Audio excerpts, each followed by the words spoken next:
Assalamualaikum warahmatullahi wabarakatuh. Perkenalkan, kami dari kelompok 1 izin mempresentasikan hasil kerja diskusi kami tentang memahami tim kerja. Di sini saya akan menjelaskan anggota-anggota saya. Yang pertama ada Dea Anissa Fitri dengan saya sendiri.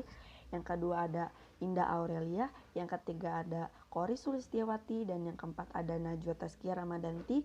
Yang kelima ada Namira Aulia. Dan yang terakhir ada Salsattia Prastika. Kami dari kelas A4 Manajemen dengan dosen pengampu Ibu Hani Azza Umama SEMM. Yang pertama, mengapa tim menjadi populer? Tim biasanya mengungguli individu. Tim menggunakan bakat karyawan yang lebih baik. Tim yang lebih baik fleksibel dan responsif terhadap perubahan lingkungan. Tim yang memfasilitasi keterlibatan karyawan, dan tim merupakan cara yang efektif untuk mendemokrasikan sebuah organisasi dan peningkatan motivasi. Selanjutnya ada perbedaan antara tim dan kelompok. Kelompok kerja adalah kelompok yang berinteraksi terutama untuk berbagi informasi dan membuat berbagai keputusan untuk membantu setiap anggotanya bekerja di area tanggung jawabnya. Tim kerja adalah kelompok yang usaha-usaha individunya menghasilkan kinerja daripada jumlah masukan individualnya.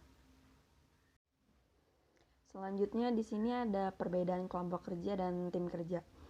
Di sini terlihat jelas kalau gambar kelompok kerja itu memisah, kalau sedangkan tim kerja itu saling berkesinambungan. Yang pertama di situ ada sasaran. Sasaran itu bisa berbagi informasi atau kinerja kolektif. Kalau sinergi, kalau kelompok kerja sinerginya itu netral, sedangkan kalau tim kerja itu sinerginya positif. Yang ketiga ada akuntabilitas. Kalau kelompok kerja biasanya dia individual, sedangkan kalau untuk tim kerja dia sifatnya saling melengkapi atau bisa saling antar individu gitu. Yang terakhir ada keahlian. Di sini kalau kelompok kerja keahliannya acak dan jarang, sedangkan kalau tim kerja saling mengganti. Jadi saling memberi gagasan, saling memberi masukan antar anggotanya.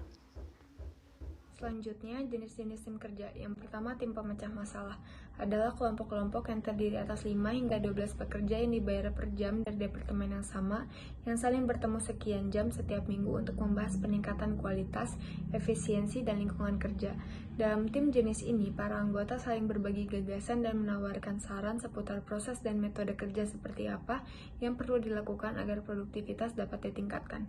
Tim ini memiliki otoritas untuk secara unilateral atau sendirinya menerapkan saran mereka ke dalam tindakan. Yang kedua, ada tim kerja yang dikelola sendiri, yaitu tim kerja yang dikelola sendiri umumnya terdiri atas 10 hingga 15 orang yang mengambil alih tanggung jawab dari para supervisor. Biasanya tugas-tugas ini adalah merencanakan dan menjadwalkan kerja, memberi tugas kepada anggota, mengambil keputusan operasional, mengambil tindakan atau solusi atas permasalahan. Yang ketiga, ada tim lintas fungsional, adalah para karyawan yang berasal dari tingkat hierarkis yang kurang lebih sama, tetapi dari berbagai bidang pekerjaan yang berbeda yang berkumpul untuk menyelesaikan tugas. Selanjutnya ada tim virtual, yaitu tim yang menggunakan teknologi komputer untuk menyatukan para anggota-anggota yang lain yang terpisah secara fisik guna mencapai tujuan bersama. Tim virtual juga sama layaknya seperti tim yang lainnya. Tim virtual juga bisa berbagi informasi, membuat keputusan, serta menyelesaikan tugas. Tim virtual juga beranggotakan dari organisasi yang sama atau yang berbeda, yang menggabungkan para anggota atau sebuah organisasi dengan para karyawannya dari berbagai organisasi lain, seperti para pemasok dan rekan-rekan bersama. Selanjutnya ada karakteristik yang efektif, terdiri dari desain pekerjaan, komposisi, konteks, serta proses. Dari masing-masing tersebut, dari desain pekerjaan terdiri dari otonomi, variasi skill, identitas pekerjaan, signifikansi pekerjaan. Dari segi komposisi terdiri dari kemampuan, personalitas, peran dan keragaman, ukuran, fleksibilitas, serta pilihan tim kerja. Dari segi konteks terdiri dari kecukupan sumber daya, kepemimpinan, evaluasi kinerja, dan reward. Yang terakhir dari segi proses terdiri dari tujuan bersama, sasaran spesifik, efikasi tim, konflik, serta social loading. Komposisi tim yang pertama, kemampuan dari para anggota kinerja dari tim tergantung pada tingkat pengetahuan, keterampilan, serta kemampuan dari masing-masing anggota Lalu dibutuhkan orang yang ahli dalam membuat keputusan dan problem solving, teknis, serta interpersonal skill. Yang kedua ada kepribadian para anggota tim yang terbuka, dapat berkomunikasi dengan lebih baik satu sama lain, dan lebih banyak menyampaikan gagasan. Membentuk tim-tim terdiri dari orang-orang berpikiran terbuka yang lebih kreatif serta inovatif. Baik, yang selanjutnya yaitu 3 alokasi aturan, yaitu tim harus memiliki 9 peran antara lain. Yang pertama, kreator inovator, yaitu menginisiatif gagasan kreatif. Yang kedua, explorer promoter, yaitu juara gagasan setelah dimulai. Yang ketiga, asesor developer, menganalisa pilihan keputusan. Yang keempat, trouser organizer, menyediakan struktur. Yang selanjutnya, concluder produser, menyediakan arah dan mengikutinya. Yang selanjutnya, controller inspektor, memeriksa rincian. Yang selanjutnya, upholder maintainer, bertarung di pertempuran luar. Yang selanjutnya, reporter advisor, menjadi informasi seluas-luasnya. Yang terakhir, linker, mengkoordinir dan mengintegrasi.